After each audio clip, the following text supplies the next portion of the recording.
Hi friends, আমি Anima. Welcome to my channel Anima রান্নাঘর। আজকে আমি একটা ভাজা পিঠে বানাবো। এটা আমি ময়দা সুজি দিয়ে বানাবো।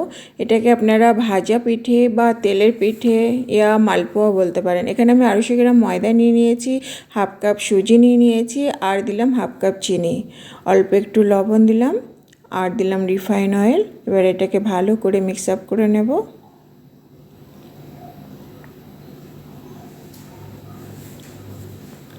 এবার এর মধ্যে দিয়ে দিলাম কিশমিশ আর দিলাম কাজু বাদাম। এর মধ্যে আমি হাফ লিটার দুধ দিলাম, দিয়ে এটাকে ভালো করে গুলে একটা ব্যাটার আমি বানিয়ে নেব। দেখুন এইভাবে গুলতে হবে। তো এই মিক্স আপটা দুধ দিয়ে বানাতে হবে, তাহলে খেতে টেস্ট। এতে জল ইউজ করা যাবে না, দুধ দিয়ে পুরো ব্যাটারটা বানাতে হবে, তাহলে খেতে তো অসাধারণ হবে।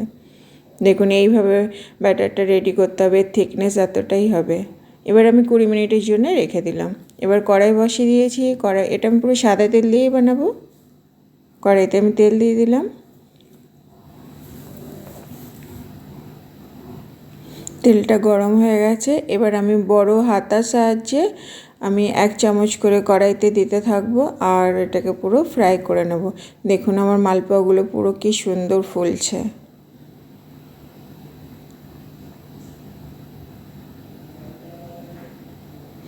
তো এর মেজারমেন্টটা আপনারা দেখেছেন, 250 গ্রাম ময়দা, হাফ কাপ সুজি আর হাফ কাপ চিনি। আর এটাকে পুরো দুধ দিয়ে গুলতে হবে, জল দিয়ে গুললে কিন্তু অত টেস্ট হবে না। এটাকে পুরো দুধ দিয়ে গুলতে হবে। তো এই প্রসেসটা করে খেয়ে দেখবেন, অসাধারণ হয়। এটাকে আপনি মালপোয়াও বলতে পারেন, ভাজা পিঠে বা তেলের পিঠেও বলতে পারেন। আর এটা बहुत ही সিম্পল অ্যান্ড ইজি প্রসেস হলো, যে কেউ বানাতে পারেন। দেখুন আমার পিঠেগুলো কত সুন্দর ফুলছে।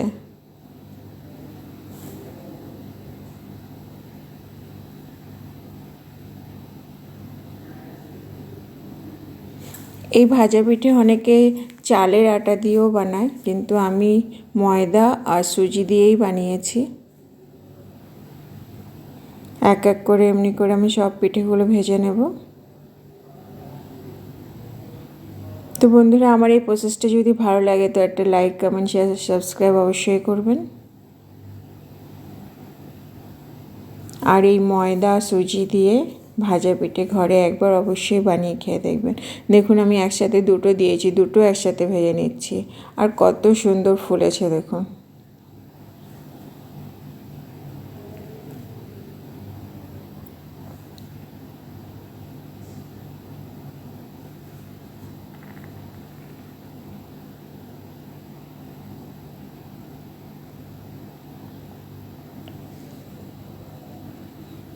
এমনি করে আমি সব একসাথে দুটো করে পিঠে সব ভেজে নেব।